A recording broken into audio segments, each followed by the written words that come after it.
Neurólogo del Hospital Cayetano Heredia, y el día de hoy tengo el placer de poder presentarles un poco sobre la enfermedad que ha estado comprometiendo y afectando nuestro país en este último mes prácticamente que ya está acabando. Empezamos con un poco de historia. La enfermedad o el síndrome de Guillain-Barré fue descrito inicialmente por John Landry cuando describe los casos de parálisis aguda. Luego también presentan casos similares el doctor Guillain, luego el doctor Barré, incluso el doctor Stroll. En realidad este síndrome debió haberse llamado síndrome de Guillain-Barré-Stroll. Ya estos casos, como estamos viendo, desde 1859-1919. ¿Qué es el síndrome de Guillain-Barré? Esta es una enfermedad que afecta el sistema nervioso periférico. Cuando hablamos del sistema nervioso periférico, hablamos todo lo que sale a partir de lo que es médula. Entonces estamos viendo hasta acá lo que es cerebro, tronco cerebral y médula vienen a ser todo lo que es sistema nervioso central. Una vez que sale del sistema nervioso central, a través de las raíces nerviosas salen los nervios, ya hablamos del sistema nervioso periférico, y es a partir justamente en el sistema nervioso periférico donde va a afectar la enfermedad. El síndrome de Guillain-Barré es considerada la neuropatía que produce parálisis de forma aguda más severa y común. Es más frecuente en los adultos que en los niños. Los porcentajes son de 0.6 en 100.000 en los niños y 2.7 en 100.000 en los adultos, según este reporte de Lancet del 2016. ¿Y por qué más en adultos que en niños? Uno podría decir, sí, está relacionado con el sistema inmune, que todavía no está maduro en los niños, y en los adultos mayores vamos viendo que el sistema inmune ya es mucho mayor, pero está presente, pero ya empieza a tener ciertas alteraciones. Es por esto en las enfermedades autoinmunes. Vamos a decir que nuestro sistema inmune se vuelve un poco más desorganizado, o un sistema inmune que no responde adecuadamente hacia las diferentes noxas, incluyendo microorganismos que pueden atacar nuestro sistema. En cuanto al último brote que se ha presentado en nuestro país, analizando las datas previas, podemos ver que desde el 2015 varias regiones presentaron incremento de sus casos. En el 2015, por ejemplo, el número de casos reportados fue 214. En el 2016 este se incrementó a 291. En el 2017 se mantenía casi constante con respecto al 2016. La tasa de incidencia, vamos a ver que asimismo del 2015 al 2016 se incrementa, y 2016 a 2017 prácticamente se mantiene de la misma forma en lo que es tasa de incidencia, casos por 100.000 habitantes.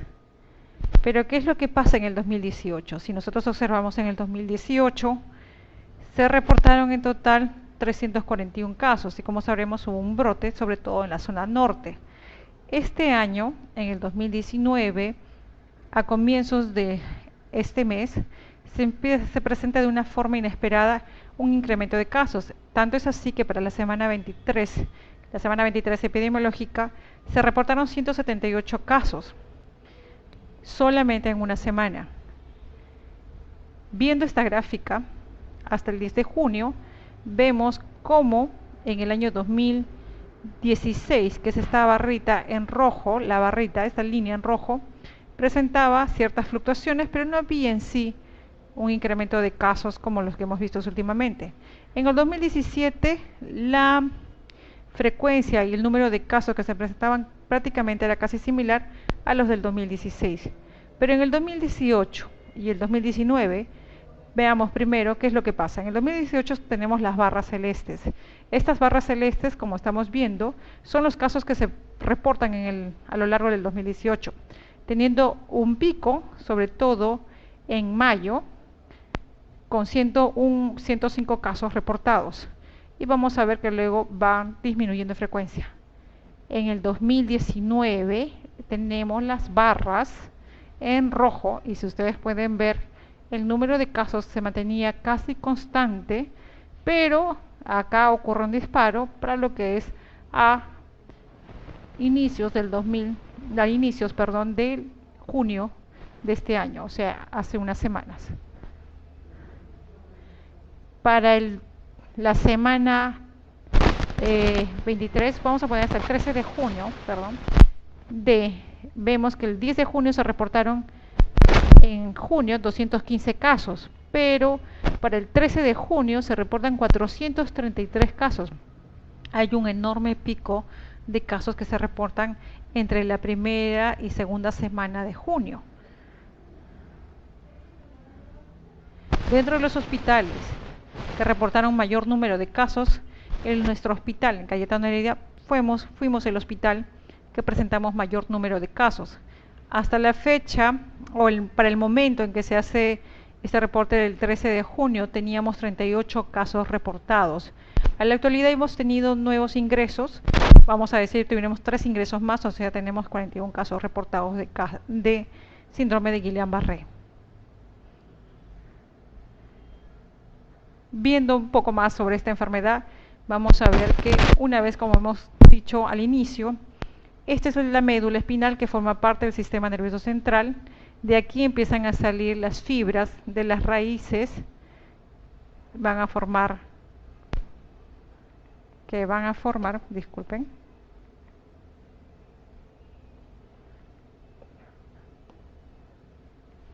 que van a formar las raíces. Entonces, y de aquí van a empezar a salir los nervios. Es justamente a partir de la salida de las raíces que nosotros vamos a tener el compromiso del sistema nervioso periférico, en nuestro caso del Guillain-Barré, por una reacción autoinmune. Cuando se daña el sistema nervioso periférico, vamos a decir los nervios, se pueden dañar principalmente, pero no es la única forma, principalmente en lo que es mielina, vemos acá, o puede ser también a nivel del axón, y tenemos acá. Cuando se daña a nivel del axón, vamos a tener una de las variantes, que es el AMAN, o una neuropatía axonal motora aguda, o cuando se daña la mielina, tenemos una neuropatía aguda inflamatoria desmielinizante. Pero podemos tener variantes, overlaps o compromiso de ambas. ¿Qué es lo que pasa? Nuestro sistema inmune trata de defendernos de diferentes noxas, no solamente de la parte infecciosa, incluso también nos puede defender de lo que son diferentes tipos de cáncer o células cancerígenas. Algunas veces, en el momento que desarrollamos anticuerpos contra estos agentes, puede ser que estos agentes mimeticen ciertas células o partes de nuestras células que se quedan dando autoanticuerpos. Entonces tenemos que, para poder desencadenar esta autoinmunidad, sobre todo en el sistema nervioso central, se han identificado 3 grupos: causas infecciosas, causas idiopáticas, es decir, no se encuentra ni una causa, o causas paraneoplásticas, es decir, un cáncer de base que estimula la producción de células cancerosas que pueden desarrollar autoanticuerpos. Estos pueden desarrollar una respuesta autoinmune aberrante. Esta generación de autoanticuerpos, por ejemplo, en este caso, tenemos el microorganismo, este es su epítope, nuestro sistema inmune va a reconocer este epítope, va a desarrollar anticuerpos contra este epítope, pero por ahí este epítope es similar a uno de nuestro propio cuerpo, en este caso en los nervios. Y siendo más específicos, estos epítopes pueden ser gangliósidos, que son justamente los anticuerpos antigangliósidos los que van a estar involucrados en la patogénesis de esta enfermedad. Estos autoanticuerpos que cuya producción fue estimulada por este microorganismo o una célula cancerígena, su afán de atacar también, en este caso al microorganismo, también van a atacar nuestras propias células, en este caso el sistema nervioso periférico. Estos diferentes autoanticuerpos pueden ser los que tenemos acá. Tenemos diferentes anticuerpos Tenemos el GM1, GD1A, GD1B, GM1 y cada uno de estos pueden estar asociados con diferentes microorganismos. Por ejemplo, los primeros tres están asociados con infecciones previas por Campylobacter jejuni. En cuanto al desencadenante el desencadenante tipo infeccioso, generalmente vamos a ver que el desencadenante infeccioso va a ser aproximadamente el 70% de los desencadenantes. Estos, como ya les comenté previamente, tenemos el patógeno, vamos a desarrollar anticuerpos para poder atacar estos patógenos, pero lamentablemente estos anticuerpos tienen antígenos epítopes similares en algunos a nuestras células. Entonces, en el afán también de querer atacar el patógeno, desarrollaron estos anticuerpos se quedan en nuestra memoria, o vamos a decir que son células de memoria, y luego empiezan a atacar a la misma célula. Los agentes infecciosos asociados que se han encontrado comúnmente, sobre todo son los que están listados acá. Tenemos el Campylobacter jejuni, citomegalovirus, Epstein-Barr virus, el virus de la influenza. También tenemos algunas bacterias atípicas como la Mycoplasma pneumoniae, Haemophilus influenza, hepatitis E, el Zika, que ya lo sabemos, como muchos sabemos, ya ha habido un brote de Guillain-Barré asociado a virus de Zika, y chikungunya. Hay otros más posiblemente, pero estos son los principalmente reportados, y podemos ver acá en la tabla junta que, por ejemplo, podemos correlacionar ciertos autoanticuerpos o antigangliósidos con alguno de estos agentes infecciosos, como vemos por ejemplo acá el Campylobacter está asociado a estos autoanticuerpos antigangliósidos, asimismo también el Haemophilus influenza, el Mycoplasma pneumoniae y el citomegalovirus, por citar algunos. ¿Qué es lo que pasa? Este es nuestro sistema nervioso periférico, este es nuestro nervio. Vamos a hacer la analogía del nervio comparando la mielina y el axón con un cable eléctrico, en el cual la mielina va a ser el plástico que envuelve los cables y el axón van a ser los cables. Entonces, nosotros cuando tengamos, por ejemplo, compromiso de mielina, la transmisión, el impulso nervioso no va a ser transmitido de forma adecuada, ya que la mielina permite una conducción o facilita la conducción del impulso nervioso. Al dañarse esta, sobre todo en las desmielinizantes, no va a llegar la información sensitiva, la información motora o la información autonómica. El axón también se puede dañar. Cuando se daña el axón, ya sea por algún antigangliósido que daña directamente el axón, va a ser incluso el compromiso de forma más severa, ya que si bien la mielina se daña y produce altera la conducción nerviosa, la recuperación o la remielinización es mucho más rápida y de mejor pronóstico que el compromiso del axón, el cual puede demorar muchísimo más tiempo en recuperarse o incluso a veces no recuperarse. Entonces la patogénesis, la fisiopato va a ir directamente o hacia la mielina o hacia el axón, o podemos tener combinaciones de ambas. Si tenemos compromiso de la mielina, vamos a tener una forma desmielinizante. Los anticuerpos están dirigidos principalmente hacia la envoltura o mielina. Y si tenemos compromiso hacia el axón directamente, va a ser sobre todo un compromiso axonal. Ahora, el compromiso del nervio periférico puede dar diferentes patrones clínicos. Uno puede ver acá los diferentes patrones clínicos. A grosso modo, este es el síndrome de Guillain-Barré clásico, que generalmente nos refieren que empieza como una polineuropatía sensitivo-motora, ascendente, bilateral, que puede llegar a ascender hasta bulbo, incluso cara, puede agarrar compromisos nervios craneales. Este es lo clásico. Y va acompañado muchas veces de reflexia o hiporreflexia. Hay algunas veces que el compromiso puede llegar solamente a comprometer los miembros inferiores y podemos decir que tenemos un Guillain-Barré o una paraparesia causada por Guillain-Barré. Otras veces puede comprometer solamente los miembros superiores y también va a ser un compromiso cervical, faringeo cervical.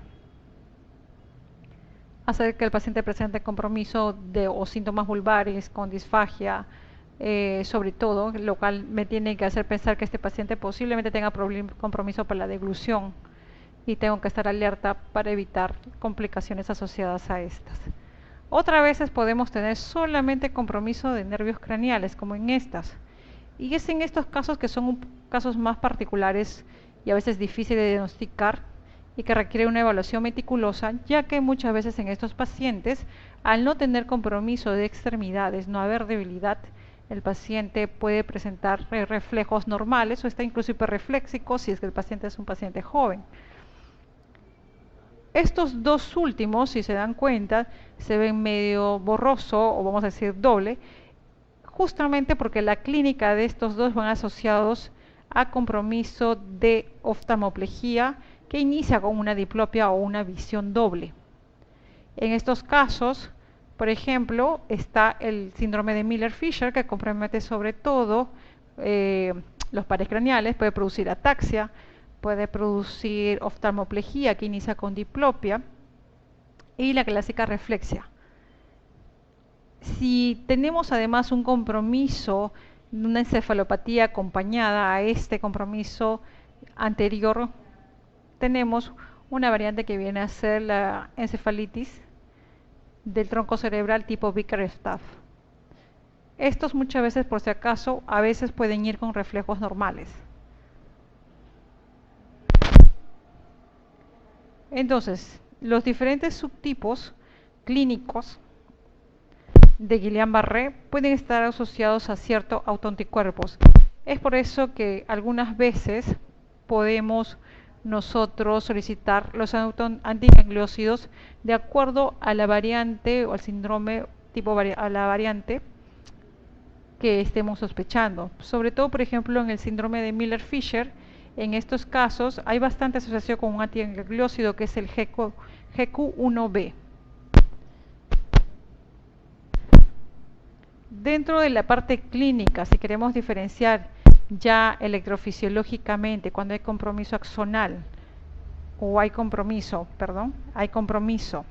desmielinizante, en general el compromiso desmielinizante tiende a ser más, vamos a decirle a grosso modo en general, menos severos que el compromiso axonal, ya que la clínica y la axonal, al comprometerse el axón, que viene a ser el cable, la recuperación va a ser más lenta y su pronóstico va a ser más severo con respecto al compromiso desmielinizante. Ahora, si bien hay compromiso sensitivo, hay compromiso motor, no nos debemos olvidar que también puede haber un compromiso autonómico en el síndrome de Guillain-Barré, porque nosotros también tenemos un sistema nervioso periférico autonómico que se encarga de inervar sobre todo órganos vitales como el corazón o también inervar incluso también el sistema gastrointestinal. En este caso, el sistema nervioso autonómico, como sabemos, está compuesto en dos grandes grupos, lo que viene a ser parasimpático y simpático. Cuando se compromete el sistema nervioso autonómico, nosotros vamos a presentar lo que llamamos disautonomía. Va a haber un desbalance entre estos dos sistemas y muchas veces podemos presentar pacientes que pueden presentar ambos extremos. Pueden tener hipotensión, hipertensión, bradicardia, taquicardia, diaforesis, etcétera, como lo vemos acá. Sobre todo, lo que tenemos que tener mucho cuidado son las alteraciones cardiológicas. En uno de estos casos, por ejemplo, la parálisis del corazón o el síndrome de Takotsubo, el cual puede producir muerte en los pacientes con síndrome de Guillain-Barré si es que no es identificado a tiempo y el paciente no recibe el soporte adecuado. La diaforesis también es un signo de disautonomía y también hay que tenerlo en cuenta como predictor en caso de que veamos a los pacientes que presenten estos síntomas. El hilio también, porque ya como comenté, el sistema nervioso autonómico se encarga también, tiene inervación, inerva también el sistema gastrointestinal. Asimismo también puede haber compromiso de esfínteres y producir retención urinaria.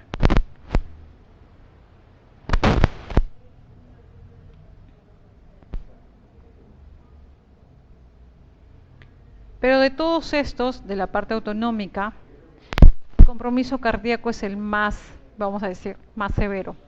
La mayoría de estos van a estar relacionados con la disautonomía, ya que va a haber una desmielinización del nervio vago y los glosofaringios de la cadena simpática y los ramos comunicantes blancos. Esta denervación los va a hacer mucho más hipersensibles, sobre todo cuando uno, en el caso de que el paciente presenta hipotensión, quiere usar vasopresores como norepinefrina o epinefrina, pueden producir más complicaciones, pueden producir taquicardias severas, ya que la denervación, como le he comentado, hace que la sensibilidad a esas drogas sea mucho mayor.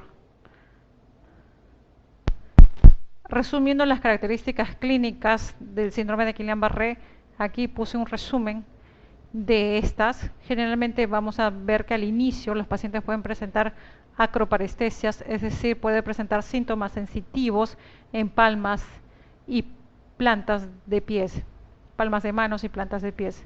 Es aproximadamente un 70% puede tener compromiso de nervio facial bilateral, es decir, una disparesia facial. Algunos pueden tener compromiso vulvar, sobre todo ocasionando, cuando tenemos el compromiso glosofaringio, ocasionando disfagia. 20 a 30% de los pacientes pueden hacer insuficiencia ventilatoria que los pueda llevar a la UCI para soporte ventilatorio. 5% aproximadamente oftalmoplejía tosis, sobre todo acá tenemos a la variante del síndrome de Miller-Fisher. 50% llega al pico de debilidad en 2 semanas y el 90% lo va a hacer hasta las 4 semanas. Tener en cuenta lo que he colocado en rojo, que el 70% pueden presentar compromiso autonómico, es decir, las disautonomías.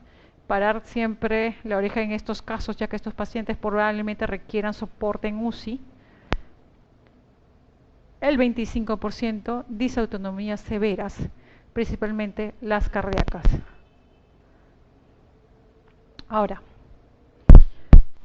el compromiso a veces solamente puede ser puramente sistema nervioso periférico, pero nosotros en la práctica hemos estado viendo compromiso tanto del sistema nervioso periférico como el sistema nervioso central. Es decir, podría tener el paciente no solamente una neuropatía, sino también presentar una mielopatía. Porque no sería raro que a veces agentes que han producido mielitis también pueden producir neuropatía. Entonces, no sería raro encontrar en algunos casos ambos compromisos. Por lo tanto, tenemos que seguir investigando en estos. Esto a veces hay que pensarlo cuando nuestros síntomas y los signos que hacemos en el examen físico a veces no concuerdan. Es decir, el paciente puede presentar una mieloneuropatía. En estos casos sería importante realizar también un estudio de resonancia magnética para ver si esto podría ser posible. Vean que la transición entre el sistema nervioso periférico y el sistema nervioso central prácticamente es continua. ¿Qué otras cosas pueden producir esa parálisis aguda? Acá tenemos las principales. Para resumirlo, uno tiene que pensar en, sobre todo lo más práctico, en hipocalemia. Muchas veces las hipocalemias periódicas o las parálisis hipocalémicas periódicas familiares simulan mucho un síndrome de Guillain-Barré, pero en estos casos un simple examen de potasio nos puede indicar si el paciente puede estar presentando esta enfermedad o un síndrome de Guillain-Barré. Generalmente los pacientes con hipocalemia ya tienen historia o episodios previos de debilidad similares y tienen además un antecedente de haber tenido una el día previo o momentos previos. Otras causas, por ejemplo la porfiria o vasculitis, también pueden producir neuropatías similares las del Guillain-Barré, pero hay ciertas características clínicas que nos pueden ayudar a diferenciarlos, que no voy a tocarlos acá, pero es siempre bueno tenerlo en mente. Ahora, nosotros usamos ciertos criterios para el diagnóstico de Guillain-Barré. Hay que tener en cuenta que el síndrome de Guillain-Barré es prácticamente clínico. Por lo tanto, es importante desarrollar una buena anamnesis, examen físico.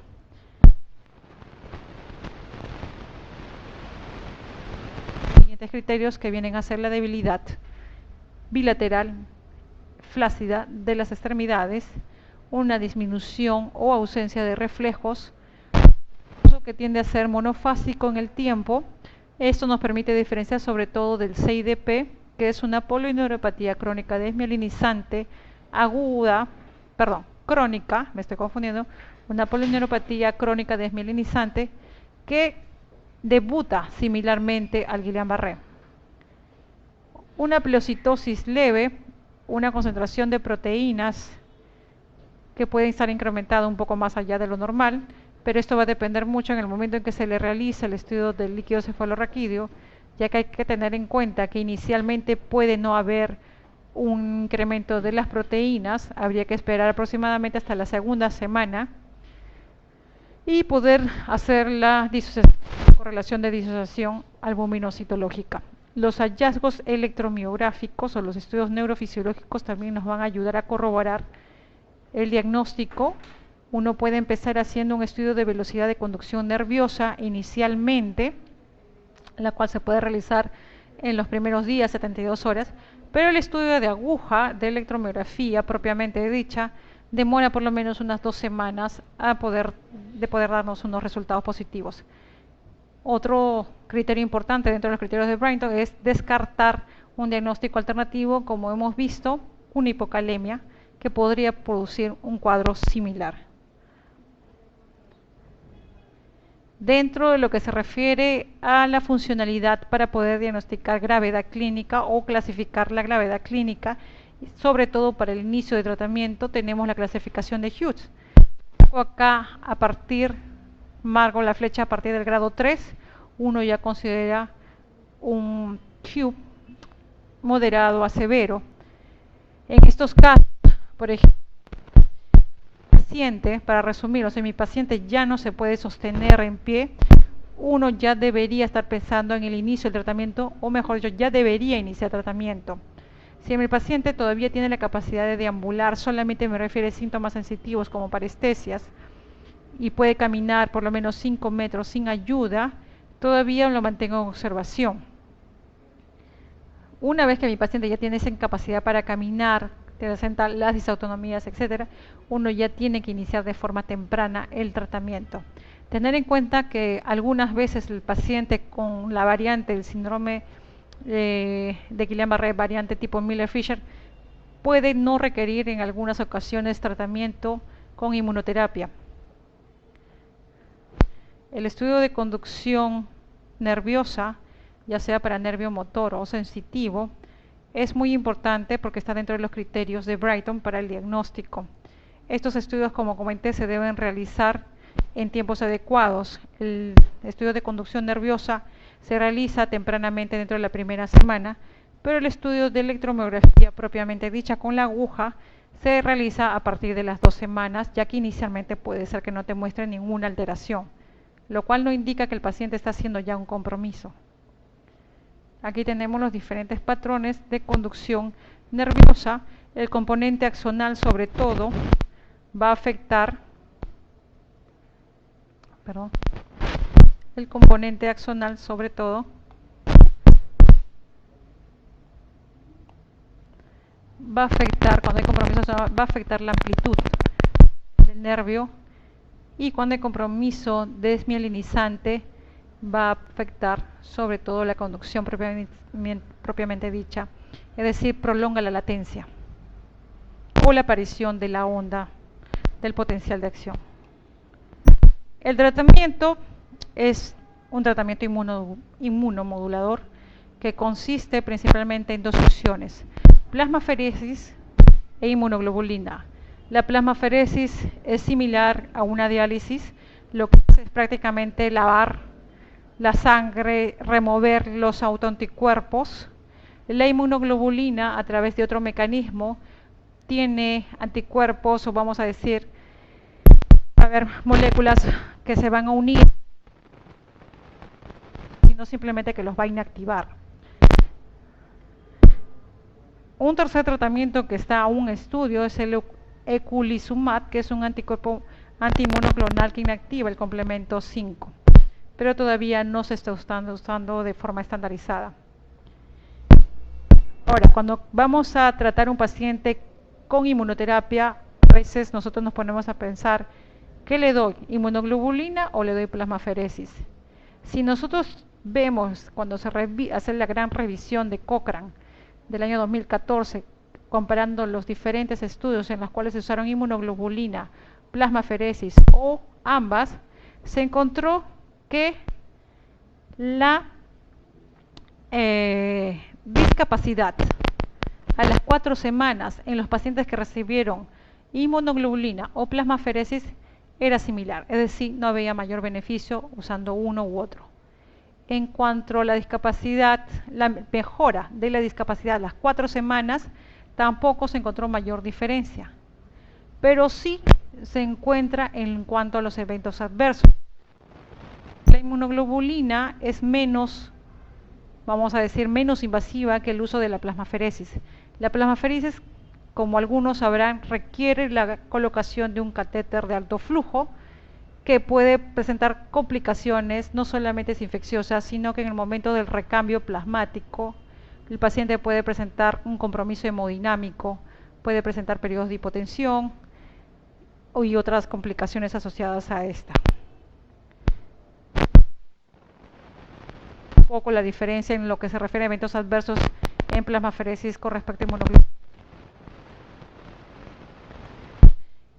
Pueden presentarse hipocalcemia inducida por el citrato que se encuentra en estas. Puede haber coagulopatías con incrementos del PT y el PTT, sobre todo cuando usamos albúmina, pero no pasa lo mismo cuando se usa plasma fresco congelado. Como le comenté, a la vez ese recambio plasmático, en algunas ocasiones puede haber hipotensión. Es por esto que este debería ser contraindicado, sobre todo en personas adultas mayores o cardiópatas. La infección del acceso vascular, sobre todo en la zona donde está colocado el catéter de alto flujo, que puede infectarse. En cuanto a la inmunoglobulina, en realidad debería ser de primera opción. Lamentablemente la inmunoglobulina tiende a ser mucho más cara que la plasmaferesis. Si bien solamente requiere la administración endovenosa, algunas veces podemos presentar algunos eventos adversos como la cefalea, que es leve, pueden haber ciertas reacciones de tipo rash, puede haber escalofríos, puede haber un flashing. Algunas ocasiones más raras pueden presentar un cuadro de meningitis aséptica, puede haber un compromiso renal por el alto contenido de sucrosa en estas. Es por eso que en pacientes con compromiso renal se prefiere usar la plasmaferesis si es que el paciente no tiene ninguna otra contraindicación. Puede producirse neutropenia y cuadros de anemias hemolíticas. Podemos tener también trombosis venosa profunda, accidentes isquémicos transitorios, inclusive los mismos ACVs, podemos tener anginas o infartos de miocardio, porque produce un estado de hiperviscosidad. En algunos pacientes que tienen deficiencia de la inmunoglobulina A, el uso de inmunoglobulina puede producir anafilaxia. Es por eso que en algunas ocasiones se solicita este estudio previo. Resumiendo las pautas a seguir, es importante tener un monitoreo frecuente de la ventilación mediante un conteo expiratorio, esto se hace clínicamente, o un análisis de gases arteriales. Monitoreo de la disfunción autonómica, monitorizando frecuencia cardíaca, respiratoria, presión arterial principalmente. Como estos pacientes van a estar inmovilizados, es importante tener una profilaxis para trombosis venosa profunda. Hay que tener en cuenta debido a que también puede producir compromiso gastrointestinal con hilio, ya que puede denervarse el sistema nervioso autonómico que inerva la vía gastrointestinal, puede presentar hilio paralítico y pueden presentar constipación por ende. Algunas veces, no tanto, mejor dicho, muchas veces, casi el 80% de los pacientes pueden presentar un dolor neuropático que requiere manejo con analgesia, que vamos a ver dentro de un momento. la inmunoterapia, que es el core, vamos a decir, el núcleo del manejo de inmunoglobulina o plasmaferesis, tomando en cuenta los eventos adversos de cada una de estas. No está indicada la corticoterapia, a diferencia de los pacientes que tienen compromiso medular. En ellos sí usamos corticoterapia, pero en las neuropatías no sirve esta. La terapia física de rehabilitación y el soporte psicosocial, ya que muchas veces vamos a tener pacientes con cuadriparesia o incluso cuadriplejía. En cuanto al manejo del dolor neuropático, tenemos estas opciones. Podemos usar gabapentina, pregabalina, amitriptilina, y si el paciente no tolera la vía oral, porque algunas veces pueden tener compromiso de glosofaringio, cursos cortos de opioides como el tramadol. Ahora, algunas veces vamos a tener dificultades para poder manejar en estos pacientes. No todos los pacientes van a presentar el cuadro típico de síndrome de Guillain-Barré con una parálisis ascendente aguda, y tú inicias el tratamiento de forma temprana, pero tu paciente recae. ¿Qué es lo que está pasando? Hay que tener cuidado. Tenemos que revisar otra vez al paciente, tanto en lo que es historia clínica y examen físico. Y algunas veces podríamos encontrarnos con otros diagnósticos, como es el CIDP en este caso. El CIDP debuta de forma muy similar al síndrome de Guillain-Barré. El CIDP es la polineuropatía desmielinizante. Esa es una característica que nos ayuda a diferenciarlo del Guillain-Barré, sobre todo cuando nosotros tengamos un Guillain-Barré, por ejemplo, de componente axonal. El CIDP no te da un componente axonal de forma inicial, te lo puede dar secundariamente si es que hay desmielinización severa. Este CIDP puede debutar como un síndrome de Guillain-Barré. Por ejemplo, acá en esta gráfica es muy importante ver esto. Un paciente que está iniciando un cuadro de CIDP generalmente es un cuadro crónico. El paciente presenta la debilidad de forma progresiva y nosotros, pensando que es un Guillain-Barré, le empezamos inmunoglobulina o plasmaferesis. Entonces el paciente va a mejorar en su cuadro clínico, pero esto solamente va a durar un periodo de tiempo.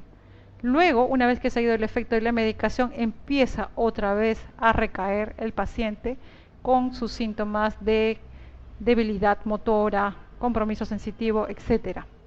Entonces, el paciente empieza otra vez a deteriorarse. En estos casos, cuando tenemos estas recaídas, tenemos que pensar en esta posibilidad. El manejo de los CIDPs es con corticoterapia, a diferencia del paciente con síndrome de Guillain-Barré. El síndrome de Guillain-Barré raramente recae. Por eso hay que pensar esta posibilidad. Y acuérdense que siempre va a tener un compromiso desmielinizante.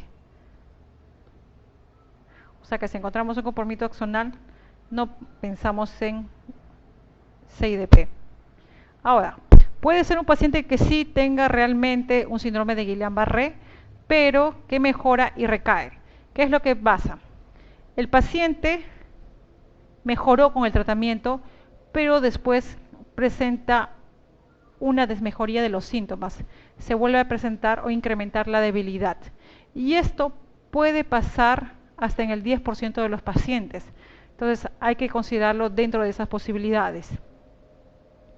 Hay hasta un 5% de pacientes que podría tener una recurrencia del síndrome de Guillain-Barré, que generalmente puede ocurrir a los 2 meses de recuperación. Eso también es muy raro. Hay que tener en cuenta de que puede hacer esto o podría ser también un CIDP.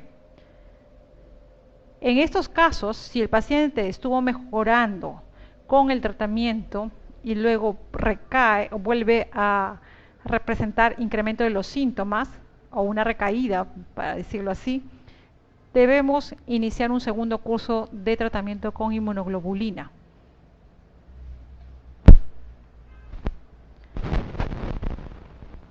Ahora, hay pacientes que a pesar de que se les ha dado el tratamiento no mejoran. Es inclusive peor, pueden progresar a pesar de estar recibiendo el tratamiento. Entonces, en estos casos hay que reevaluar otra vez al paciente, hay que ver que no vaya a ser que tenga otro compromiso, que no sea un síndrome de Guillain-Barré. Teníamos los diferenciales como hipocalemia, vasculitis, porfiria, que podrían ser los causantes y por ende no mejorar con el tratamiento. Ahora, a pesar de esto hay que tener mucho cuidado, porque en algunos casos uno puede decir, no, le he revisado y mi paciente realmente presenta todos los criterios para un síndrome de Guillain-Barré. Entonces, esto no está estandarizado, pero algunas revisiones de manejo por diferentes grupos de investigación, como es el grupo Erasmus de Holanda, consideran que podrías usar un segundo curso de inmunoglobulina, aunque ellos claramente ponen no hay una evidencia clara, es más una opinión de expertos. Esto sobre todo si tú tienes a tu paciente con un pronóstico, un compromiso severo, lo cual te va a dar un pobre pronóstico, es decir, pacientes que tienen, por ejemplo, cuadriplejía, pacientes que están en ventilación mecánica. Si tu paciente sigue progresando, consideras darle un segundo curso de tratamiento con inmunoglobulina sobre todo. Es más, actualmente se viene realizando el estudio en el cual se le plantea el uso de un segundo curso de inmunoglobulina con un pronóstico pobre. Vamos a ver cómo definen ellos un pronóstico pobre. Este estudio es el estudio, el SID y el ensayo clínico, que es justamente SID.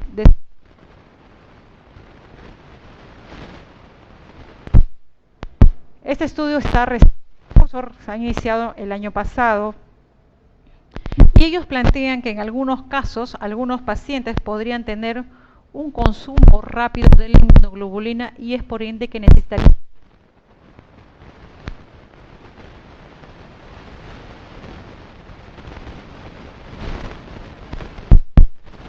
los pacientes con pobre pronósticos.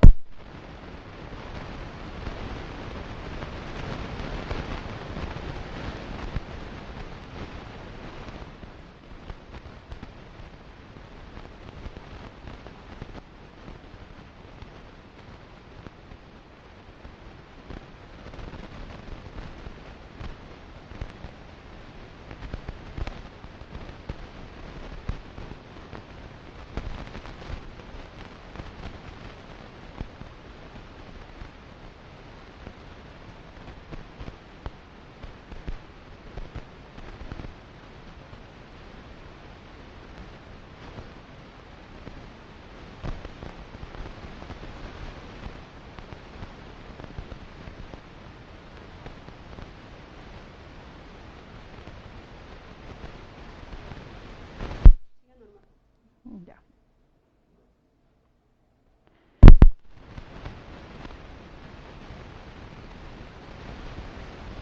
Un poco la evolución de la enfermedad. Tenemos acá el desencadenante, en este caso la infección previa. Posteriormente, casi a la semana, vemos que empieza a producirse la formación de los anticuerpos antigangliósidos estimulados por esta infección previa, que van a afectar el sistema nervioso periférico, es decir, van a empezar a atacar produciendo desmielinización o un compromiso axonal. Conforme va avanzando el daño del nervio, vamos a ir viendo el compromiso clínico que puede llegar a un nadir a las 4 semanas totalmente y mantenerse ese compromiso por muchos meses para luego recién disminuir. ¿Qué es lo que hace la inmunoterapia?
menos de las 24 horas. Si el paciente requirió ventilación mecánica o soporte ventilatorio, también es un punto para un pobre pronóstico. Si hay compromiso axonal, con el compromiso de amplitud en el estudio electrofisiológico, también te suma para un pobre pronóstico. Si hay una infección previa con citomegalovirus, también. Si es que ha habido un episodio diarreico con Campylobacter jejuni, también. ¿Por qué Campylobacter jejuni? Porque el Campylobacter jejuni está asociado con componente compromiso axonal, que como ya hemos visto, la recuperación del axón es mucho más lenta y más difícil que la recuperación de la mielina. Y según el AUCON, por la escala de Erasmus, que está acá al costado, si el score es mayor o igual a 5 a las 2 semanas, de acuerdo a este score, el paciente requirió ventilación mecánica, ha estado el paciente o depende de ha estado postrado, el paciente sale de alta en silla de ruedas, es mayor de 60 años, o el paciente tuvo una enfermedad diarreica previa. Al final, uno tiene que tomar en cuenta todos estos parámetros para valorar si su paciente va a requerir, vamos a decir por así, meses, incluso años de rehabilitación o terapia física de rehabilitación. Muchas veces el promedio que nosotros hemos visto en nuestros pacientes es de 1 año. Es decir, los pacientes que tenemos actualmente en este brote, los vamos a seguir teniendo, vamos a tenerlos en consulta clínica por 1 año. Van a estar ocupando los servicios de rehabilitación por 1 año en promedio. Algunos pueden tener más tiempo, otros menos tiempo. ¿Cómo quedan estos pacientes después de haber tenido el síndrome de Guillain-Barré? Muchos con debilidad, 30%, incluso hasta los 3 años después del episodio. Muchos van a quedar con fatiga, van a presentar calambres musculares, hasta el 48% de anestesias.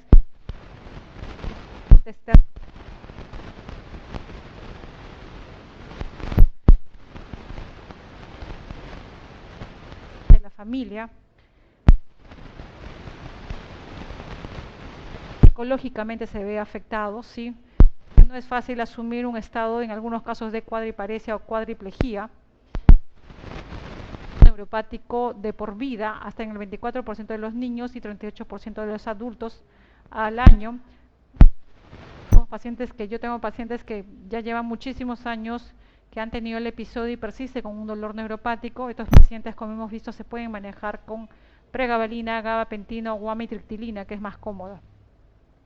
En cuanto a las vacunaciones, no se ha encontrado contraindicación de vacunas después de un síndrome de Guillain-Barré. Se ha descrito anteriormente que hubo síndrome de Guillain-Barré asociado al uso de la vacuna para influenza, que se podría iniciar, si es que uno piensa que puede estar Guillain-Barré asociado a vacuna, el inicio dentro de las 6 semanas de la vacunación, o sea, es decir, del cuadro. Al paciente, o en algunos casos también dentro de los 3 meses después del síndrome de Guillain-Barré. Esta evaluación va a ser individual en cada caso. Contraindicado, es decir, el paciente que por ejemplo tuvo ahora en este brote, estuvo con el compromiso por el Guillain-Barré, el año siguiente puede recibir tranquilamente su vacuna para la influenza. La rehabilitación es una parte muy importante que no se nos debe escapar a todos nosotros. No solamente es tener al paciente, darle la inmunoterapia, darle el soporte ventilatorio, sale de alta y punto. Estos pacientes van a requerir una terapia de rehabilitación larga y muchas veces van a requerir una terapia de rehabilitación intensiva que no solamente tenga que ver con la parte motora, sino también sensitiva, lenguaje y respiratoria. Para resumir, el síndrome de Guillain-Barré es considerado una emergencia neurológica que puede presentar compromiso motor sensitivo y autonómico, sobre todo la parte cardíaca. Estas difusiones autonómicas son más comunes de lo que uno piensa y deben ser monitorizadas constantemente en estos pacientes. sobre todo, como ya recalcamos, ver si el paciente presenta cambios bruscos del ritmo cardíaco como taquicardia, bradicardia. El paciente puede presentar hipotensión, hipertensión, que en algunas veces pueden causar incluso muerte, como hemos visto en el síndrome de Takotsubo, que puede estar asociado con esta enfermedad. Por eso es importante el monitoreo continuo desde el inicio para poder identificarlas. Ahora, esta incidencia de disautonomías no solamente se puede presentar en el síndrome de Guillain-Barré, sino también podríamos presentarlas en otras emergencias. Pero recalco mucho las disautonomías porque son estas las que me van a pronosticar muchas veces un Guillain-Barré severo y que requiera el soporte ventilatorio y hemodinámico de una UCI. Ok, muchas gracias por todos con su atención. Eso es todo.